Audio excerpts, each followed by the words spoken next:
You're listening to Secret Sonics, a podcast exploring the creative side of music production. Join us weekly for honest conversations with real-world music producers and audio professionals.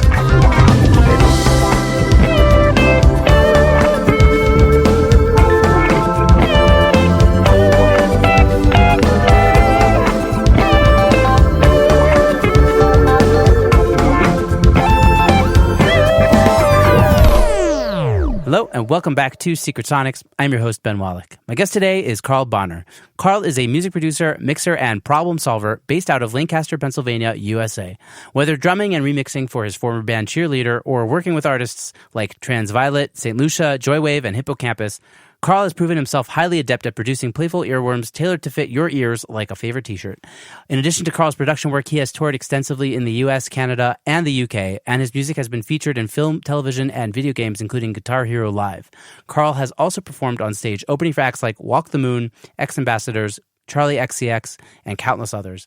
Former guest Nicholas DiLorenzo recommended I reach out to Carl, so it's a pleasure to have him on the show. Welcome to Secret Sonics, Carl. Thank you so much for having me. Yeah, absolutely. Yeah, this was so nice. Tell us off to a great start. Already interrupting you. I apologize. No. Say what you're going to say. No, I was just going to say, like, it's been so great meeting you. I mean, we had a little, pre-show banter for like 20 minutes, and I already feel like I've known you for a really long time. So this is exciting. Yeah, I'm excited about this. Awesome, dude. Well, it's an honor to have you, man. So tell us about yourself.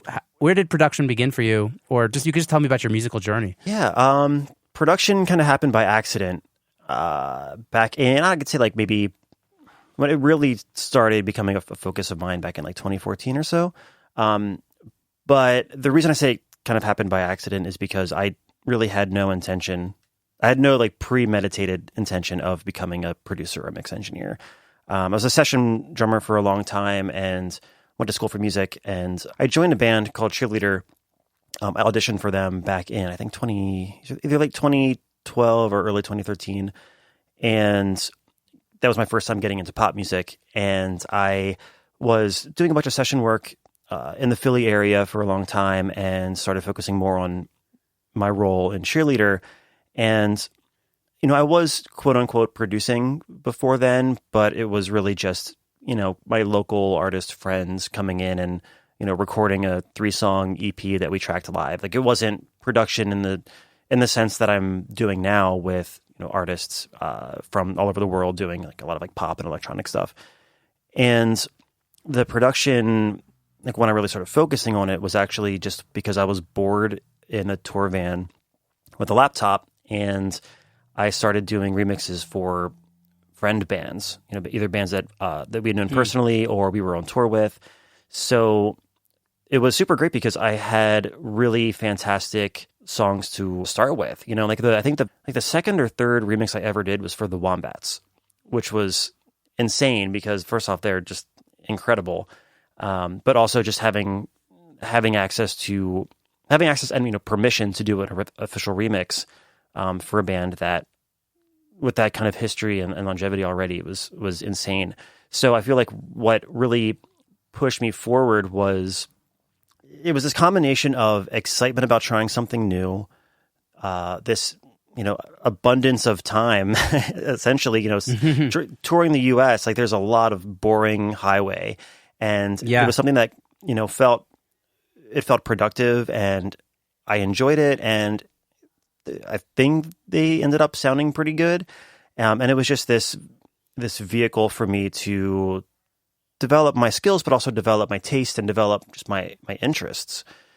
And so that's kind of how it started, and it just went from there. And people started hearing those remixes and wanted me to start, either doing remixes for their bands or doing production for their bands or doing mixes for their bands. And I just kind of, I don't want to say followed where the work came from, but I just really wanted to follow my instincts and follow where people were leading me in that sense. When people were recognizing what my skills were, I knew that and it seemed like that was something that was marketable. That's when I really tried to, focus on those and develop those. And along the way, it made me realize how much I love doing this and how much I just genuinely enjoy the long hours of, mixing and producing. Like I love it. I'm a definite workaholic. And if I could just sit in my little studio cave for 12 hours straight mixing, I'd do it with a smile on my face, assuming I have a coffee maker. Yeah. Right. Totally. A little bit. I love how how the remixes kind of started your process. I feel like maybe this is something that I looked over maybe at the beginning of my journey, because when you have a remix of a good song, like half the battle is the song, right? Yeah. Like when you're producing for an artist, I've mostly produced for like singer-songwriters. If the song's not good, it's not really going to be a very good song, no matter how well you produce it. And like when you have a great song to remix, you can just like you can dig do in, so and it's still much. a great song. Yeah, and I think that was what, in a way, the great songs that I was working with to start with, they were like training wheels for me. Because if you're working, if you're working with a fantastic song written by like the Wombats or Tokyo Police Club or St. Lucia, like it's hard to fuck it up. I don't know. I'm sorry if I can't. Yeah, you're totally allowed to curse. I'm totally allowed to curse. Okay, cool. I put the big E just in case. Every time. Yeah, no, I mean it's if you're starting with a great song, it's really hard to fuck it up. End of story. So it enabled me and encouraged me to really stretch not only where I thought the song could go, but also where I think I could go. And I tried a lot of different things, and especially in my earlier remixes and productions, I really tried to go in a bunch of different directions. Like I never was one to be like, oh, I do dubstep, and I'm going to do a dubstep remix of this song no matter what it was. My goal was always to, strip apart this, or like remove the style itself from the original song and see how I could reimagine it in a different way, in a different style, rather than imagining that different style and then trying to figure out how to make it work.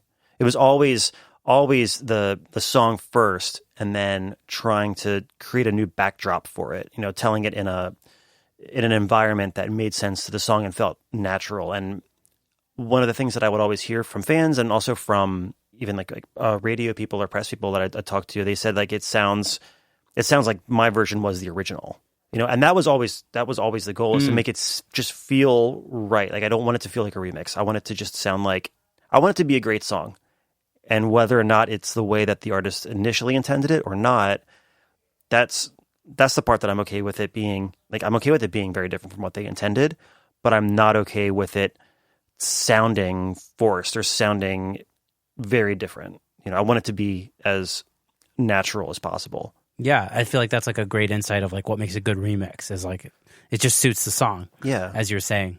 I think so too. You were talking about how you kind of have been following where, I guess, what people have told you about the work you've done.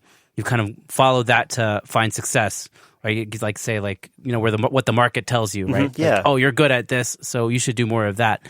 Can you like give me an example of like a moment that happened and you really had like an aha moment? I don't know if there were any aha moments. I think it was just a very natural happening before I realized it, kind of thing. And that's even with me, doing much more mixing now than before.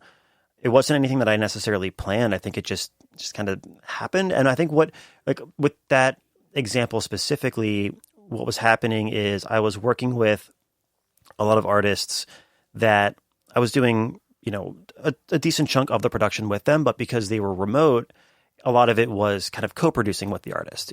They would develop the demo, and then I would take it from where they passed me the baton, so to speak, and I try to take it the rest of the way.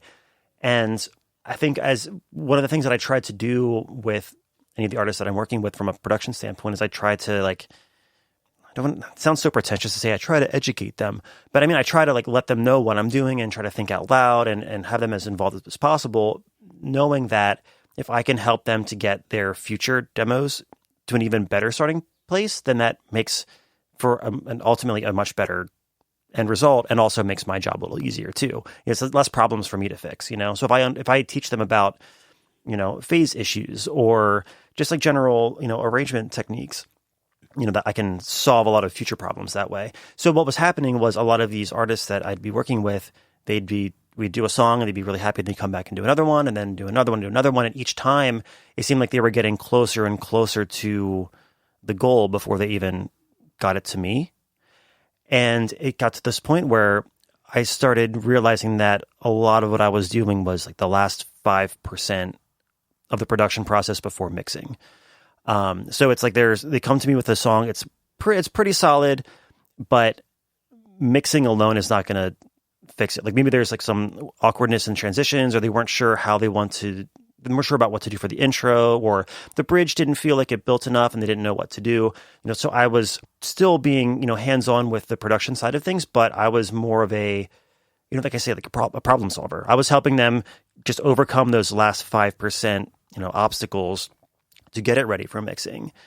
And that just started, I just started noticing that that's what a lot of people were coming back to me for, and just started saying, oh, well, that's what I do best. And I think it is what I do best. I think it is a skill that I have. And I think I just started, I don't want to say just started marketing it that way, but I just wanted to start making that a goal for me. I guess from a what I do standpoint, I really wanted to make it a goal that I do primarily mix, and I love that.